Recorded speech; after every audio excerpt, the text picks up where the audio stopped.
Okay, hello guys. Ako nga pala uli si Robert from Richmoto.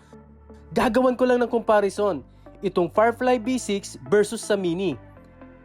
Isabay ko na rin tong Lask B6. Tignan natin kung ano ang pinagkaiba nila. Ito ay request ng isa nating subscriber. Unahin ko lang i-compare itong Mini versus B6. Same brand, Firefly po. Ito yung ilaw ng mix light ng Mini.